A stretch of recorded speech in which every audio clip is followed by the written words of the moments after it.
Bonjour, bienvenue sur le monde du droit. Aujourd'hui, je reçois Dominique de la Garandrie. Dominique de la Garandrie, bonjour. Bonjour. Quel est votre sentiment sur la réforme de la justice? C'est intéressant. On est dans un monde extrêmement complexe et je pense que le moment est venu de réorganiser la justice. Alors faut-il la réorganiser telle que ça nous est proposé? Ça, c'est peut-être une autre question. Je vois certaines cibles qui sont visées, qui ne correspondent peut-être pas exactement à ce qui est attendu. Et en revanche, dans d'autres domaines, c'est le cas. Par exemple, euh, je lis sous la plume des rédacteurs que le justiciable attend avec impatience la conciliation et la médiation. Je pense que si on faisait un radio-crochet, on se rendrait compte que la majorité de la population ne sait pas ce qu'est la médiation. Et en tout cas, pour vivre dans les prétoires, les moments où les juges proposent une médiation, je me suis rendu compte souvent que les justiciables qui sont dans la salle d'audience à qui on propose ça sont assez étonnés, voire terrifiés. Alors il faut leur expliquer, on les aide à comprendre, mais ça n'est pas une démarche spontanée, d'autant que, après tout, le français est assez belliqueux. Quand il demande justice, il a encore l'idée de ferrailler. Et la médiation, c'est pas du tout ça, c'est une construction d'une solution judiciaire, juridique.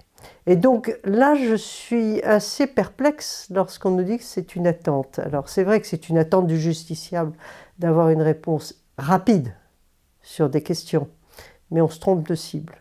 En revanche, quand on envisage sur le plan pénal une véritable application des peines, c'est certainement une attente.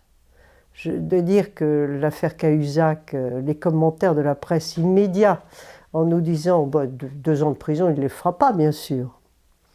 Et j'ai autour de moi des gens tout à fait simples qui m'ont dit oui, mais quand même, pour une pension alimentaire non payée, on vous renvoie au correctionnel et vous risquez la prison.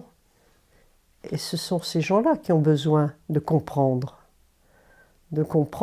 pourquoi les gens sortent trop vite peut-être, ou le bracelet électronique ne marche pas vraiment, et pourquoi il y a le sentiment parfois d'impunité parce que la sanction n'est pas là. Alors ça, ce sont des mesures salutaires. Je n'en connais pas le détail encore, mais il est absolument certain que c'est une attente du public. C'était pour comparer les attentes ou non-attentes.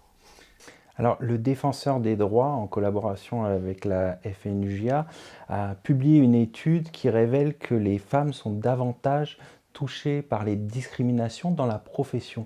Quelle est votre réaction, vous qui avez été la première femme à accéder à la fonction de bâtonnier du barreau de Paris? 100% d'accord. Alors, est-ce spécial à la profession? Non. Nous avons sur les écarts de salaire à peu près les mêmes différences que dans le secteur privé en général. Et nous avons sur les plafonds de verre, les fameux plafonds de verre, les mêmes réactions. C'est-à-dire qu'il y a assez peu de femmes associées dans les grands cabinets. En revanche, il y a une chance dans notre profession, c'est que les femmes peuvent monter leur cabinet, ce qui n'est évidemment pas vrai dans le privé. Alors, ce qui est exact aussi, ce sont les harcèlements.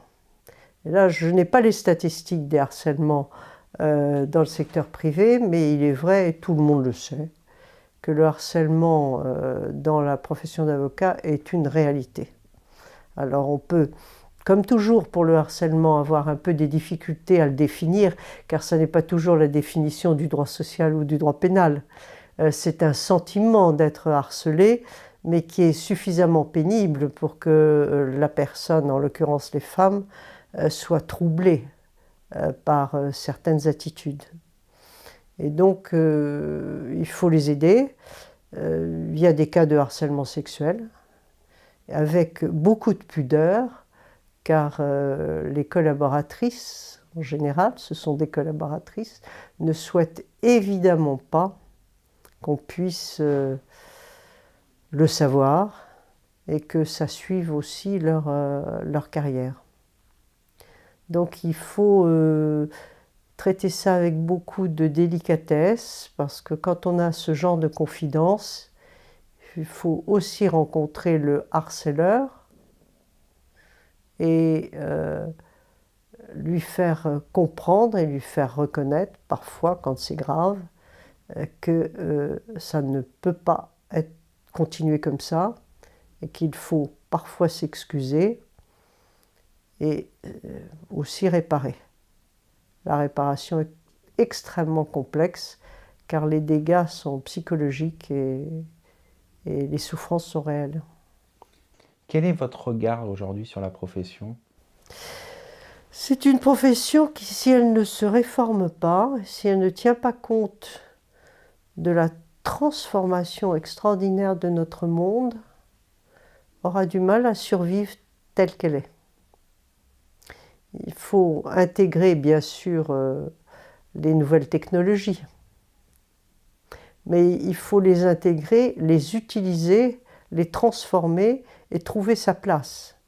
Pour trouver sa place, il faut donc avoir une vision sur les 15 années à venir et considérer qu'un certain nombre de tâches n'existeront plus, ou en tout cas seront extraordinairement facilitées. Je pense bien sûr aux données que nous pouvons avoir dans tous les domaines, mais qu'en revanche il y a des nouveaux besoins, et quand je dis nouveaux besoins, je pense notamment à la place que devraient avoir les avocats, et les prendre vite d'ailleurs, dans les entreprises, notamment pour toutes ces enquêtes sur le harcèlement moral, harcèlement sexuel.